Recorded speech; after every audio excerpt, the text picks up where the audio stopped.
spekulasi dan kemudian menimbulkan masalah, ya, menimbulkan masalah di kalangan pejabat kita, ya, di kalangan pejabat kita bahwa ada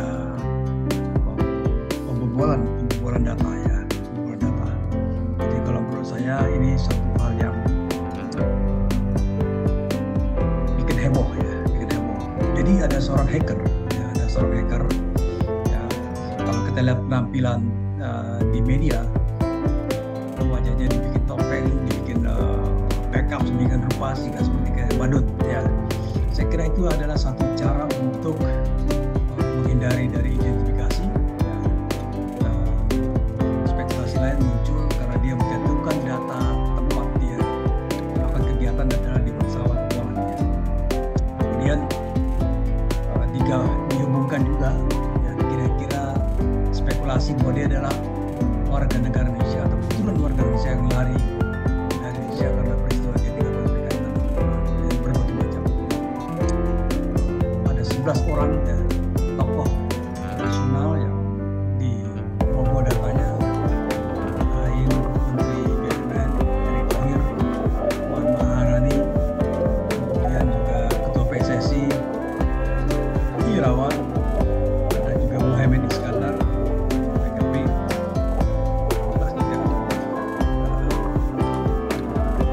Menteri Kominfo Johnny G. Plate, kemudian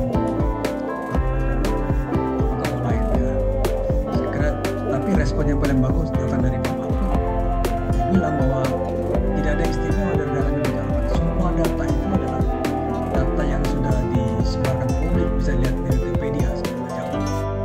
Dan kemudian kalau soal data bocor NIK, KTP, macam-macam, ya, bukankah kita juga kadang-kadang menerima permintaan untuk melakukan sesuatu, katakanlah menjadi pelanggan atau membeli suatu produk, ya, di mana operator itu yang menawarkan jasa atau barangnya tahu nomor telepon kita, jadi juga bukan satu persoalan besar. Tapi yang penting kalau menurut saya, ya, adalah bagaimana cara dia itu mencoba untuk membobol situs-situs pemerintah. Nah, kalau misalnya terkait dengan rahasia negara, maka ini yang berbahaya, ya. Tapi kalau persoalan pribadi, ya, misalnya dia belum booster, baru vaksin 2 kali, saya kira itu bukan suatu hal yang persoalan besar, ya. Tapi memang ada persoalan, katakanlah kultur, ya. Pejabat kita nggak mau di-share datanya. Saya kira kita juga nggak mau di-share datanya. Ya, ini problemnya di sini. Dan kemudian kadang-kadang juga agak nggak terlalu hebat-hebat amat, ya, data yang di-share atau pertanyaan-pertanyaan. Ini hanya membuat heboh di ruang publik. Ya, saya kira langkah pemerintah untuk membuat tim khusus untuk katakanlah menanggung lagi masalah ini, saya kira sudah cukup tepat, ya. Dan jangan sampai pemerintah kalah dengan persoalan-persoalan seperti ini. Ya, itu yang kita dukung dari pemerintah. Ya, memang publik menjadi heboh karena ada semacam kayak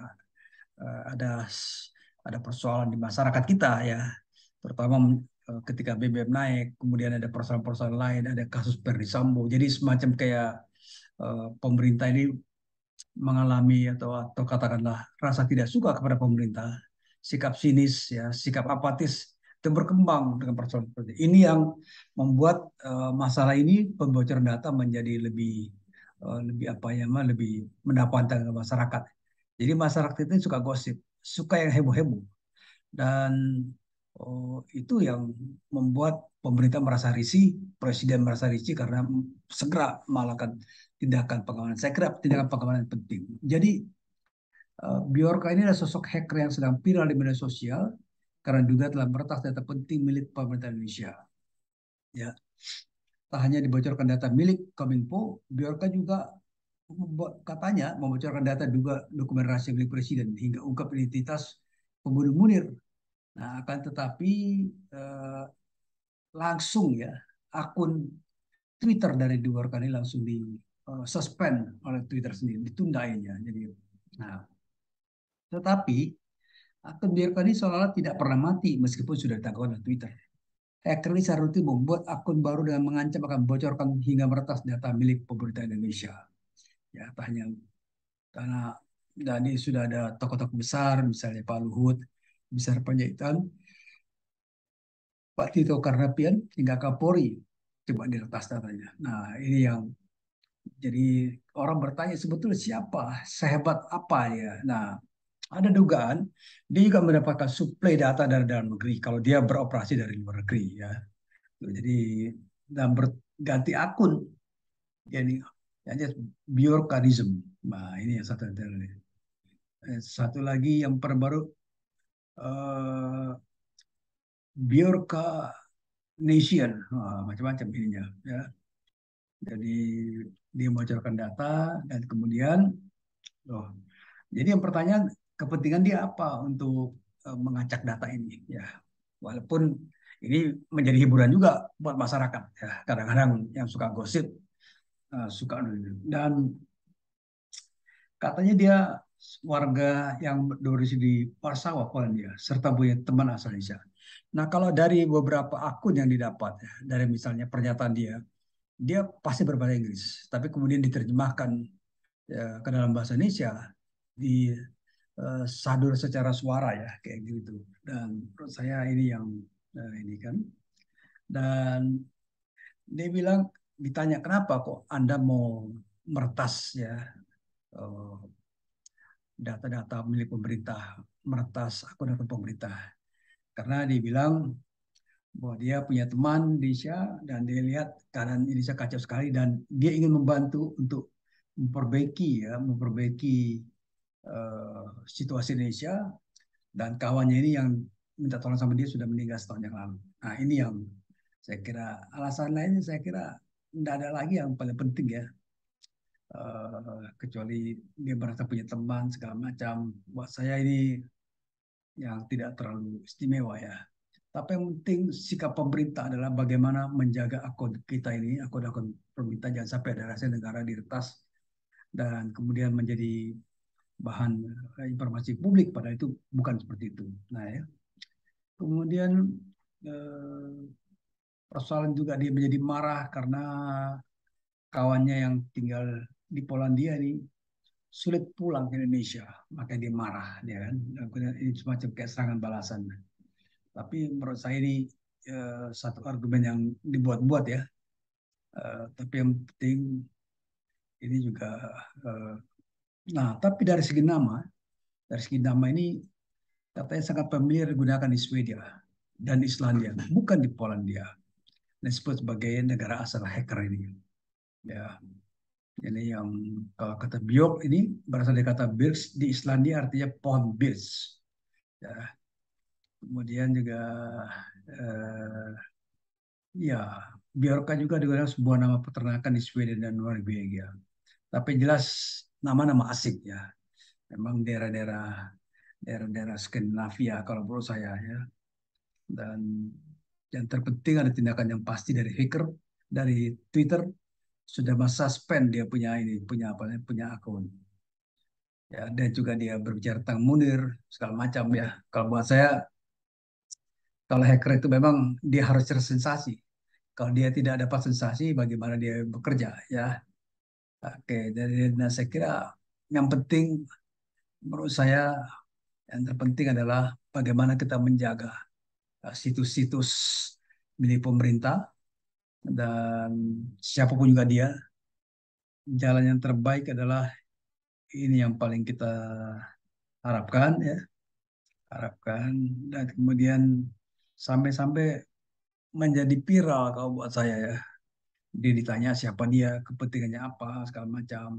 Orang menjadi cari tahu. Jadi dengan pemerintah merespon seperti ini, maka banyak orang mencari ya ah, ah, Bjork ini siapa, ya. Kemudian dia lahir di mana, ya, bertempat tinggal di mana, ya.